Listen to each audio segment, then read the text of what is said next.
Hello, welcome to 15 Minutes of Consulting Best Practices. My name is Maria Isabel Rios, and I'm joined by David A. Fields. Hello, David. Happy Monday. Happy Monday post-Halloween. Are you still on a sugar high from Halloween? Not so much. I'm over it. So, welcome to everybody who's here. Hello, John. Happy Monday to you too. This is a space where we answer your questions about how to create success for your consulting firms, for your practice.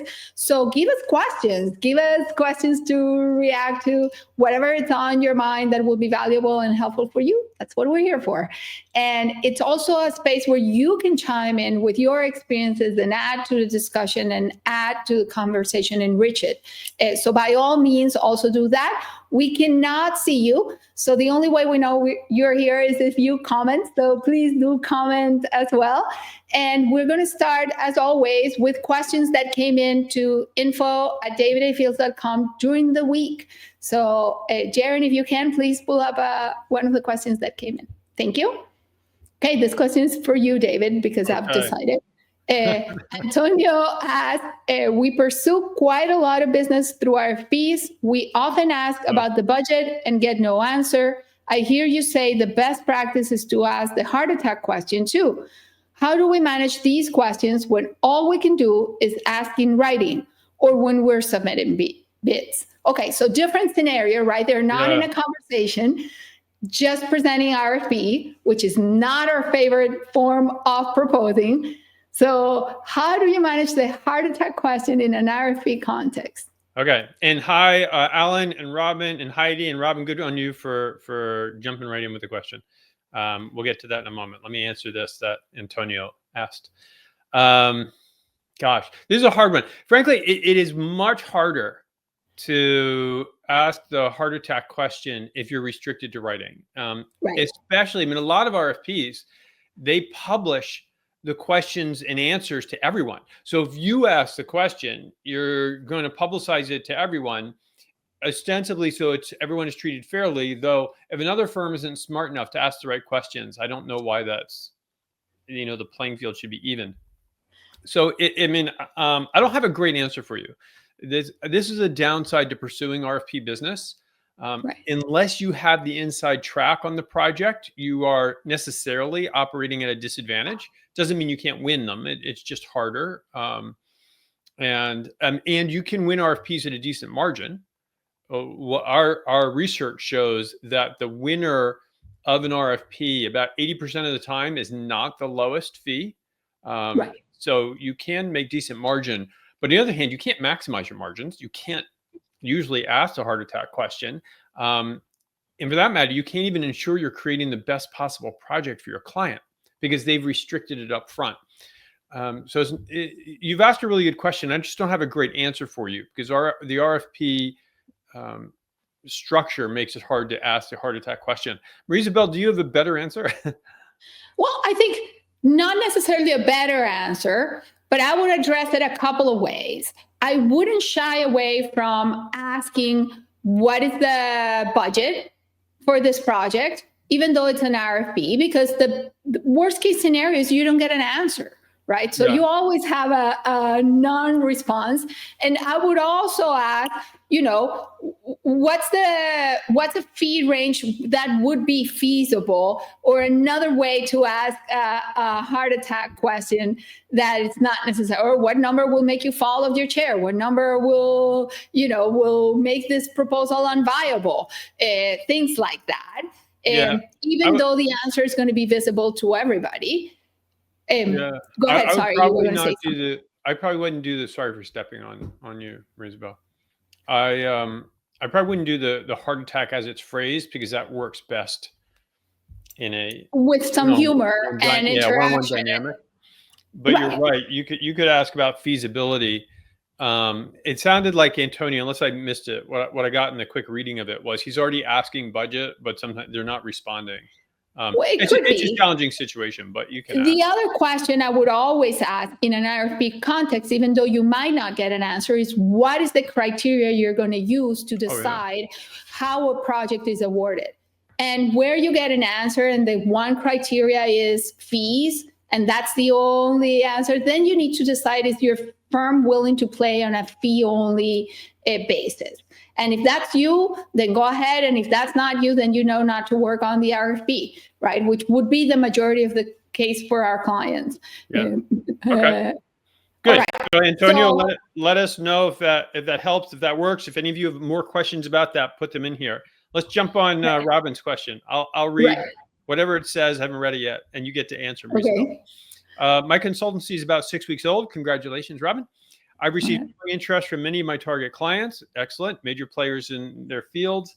And I'm in active talks with a few. One in particular could be a foundational client.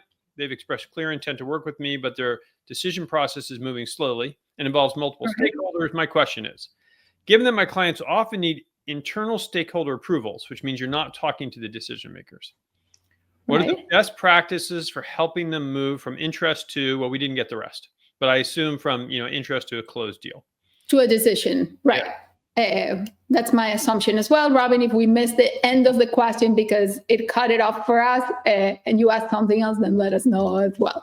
Okay, so how do you keep momentum given multiple stakeholders and multiple internal approvals? So first best practice is ideally you have conversations with everyone who is a decision maker, right?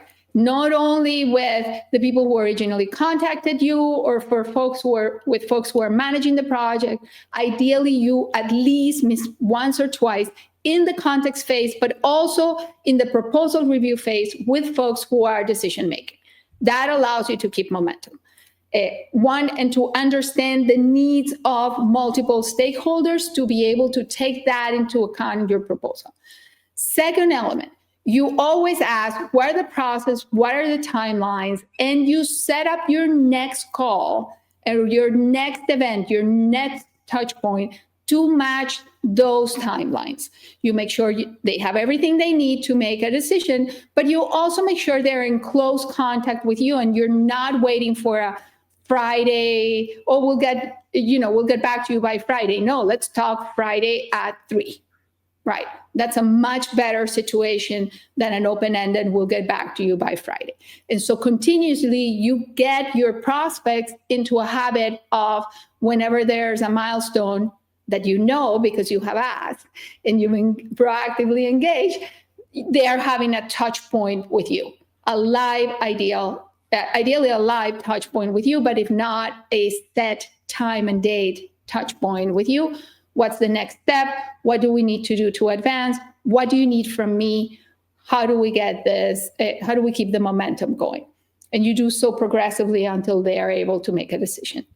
David, what's your take on this question? Yeah, so I mean, I agree with what you're saying. And I think it's important to, Robin, to distinguish between decision maker and stakeholders.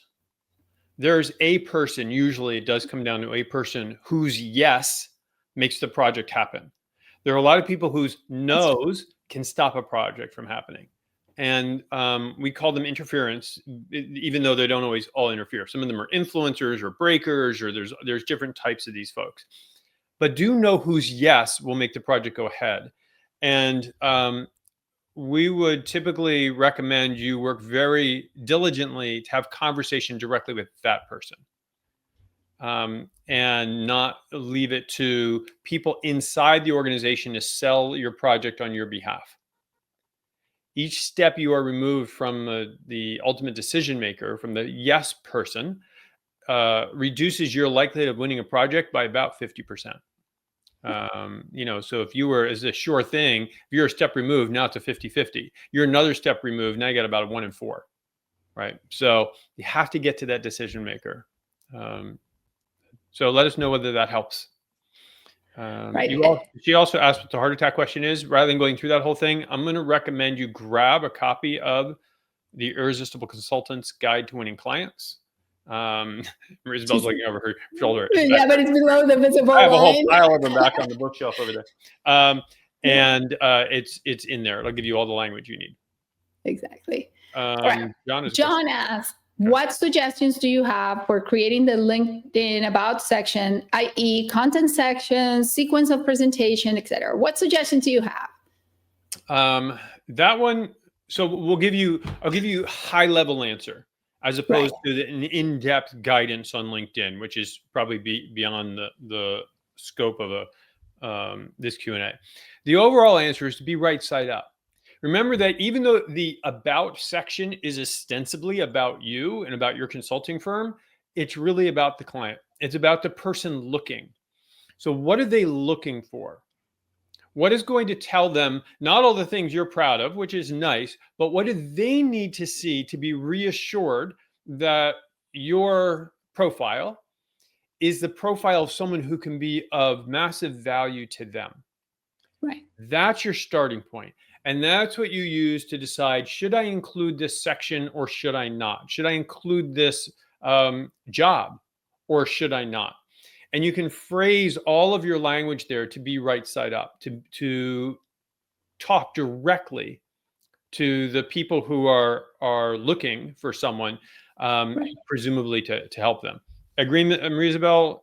Or not? Absolutely. I mean, I know we have a whole bunch of content on exactly how to set these things up. Yes, exactly. And I think every time you think, okay, I'm going to say that I did this or that my firm has done this, think, what is the impact? How does it help somebody else? How would it help somebody? How do you make it about them? How do you make it about your clients? How do you make it about them? And of course, your fishing line, as strong as it is, should be front and center, because people need to know what you do beyond what your experience has been. Exactly right. What she said. Let us know if that helps. Right. I know we couldn't dive into like the nitty gritty. Just wouldn't be fair because we have detailed content on this. All right, Marie Isabel. Paul asked, my champion got fired. That's a drag. There's a lot of that happening right now. How deep should my stack of advocates be within a client so I'm not too closely tied to one economic buyer or decision maker? Ooh, okay. So this question is very dear to my heart, because we oftentimes, as you dive into work with a client, it's easy to get distracted and think, okay, now I've won the project. Let me focus on delivering it. And now the focus should shift away from relationship building and go straight into delivery. And that's typically an error, right, for all of us. And there's a tendency that if we don't know better, we would commit that error. So structure your projects so that you have your sponsor continually touch with you. Let's assume your sponsor was your champion, right? And this is the way. You also want to include and develop relationships with as many decision makers and influencers in the organization as you do the work as you can.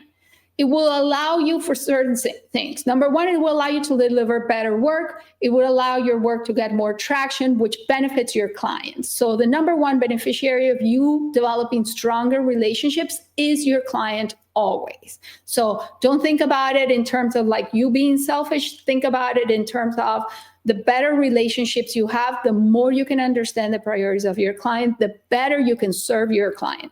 This is a right side up move. It will also make you stronger in situations just like the one you're leaving, where your client, your main champion gets fired or decides to switch jobs or decides to retire, right? Where there's a change in the org chart and your champion is no longer there.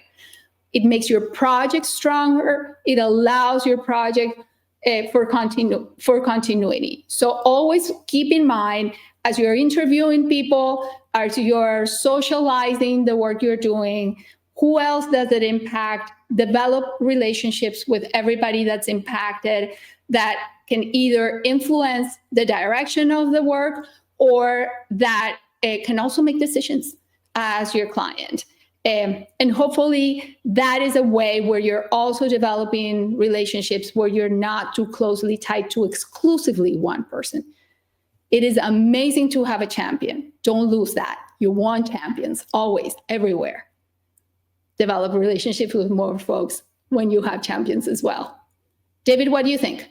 Yeah, I'll layer on quickly because then I know we've hit the bottom of the hour here. Exactly what you said, and Paul. So as many people as you can, and specifically your champion's boss.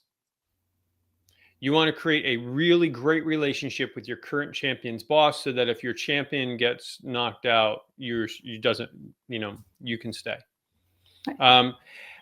Tony and Robin and Heidi and that's ones. I promise you, we will do your questions next week. We will get to all of them, right? and we'll hit them first. Okay. But for now, we've managed to spend 15 minutes with you and you with us. So thank you for joining us. I think most of you know this already, but on the off chance you don't, put Monday Live. Put it up here, Jaron. So there it is, Monday Live on your calendar, so that you're back here like many of these folks are every Monday, and you join us. If you're not connected to Maria Isabel or me, there we go. There's Maria Isabel, and I'm over here. Connect to us on LinkedIn. And if you don't receive our articles every week, definitely subscribe, because there's just massive content in there. And that's it. Thank you so much for joining us. Hope you have just an amazing week, and that you always remember consulting's about them. It's about your clients and your prospects. So give them kindness and give them value, and some configuration of us. We'll see you next week, next Monday, to answer these questions and more. Take care, all. Thank you.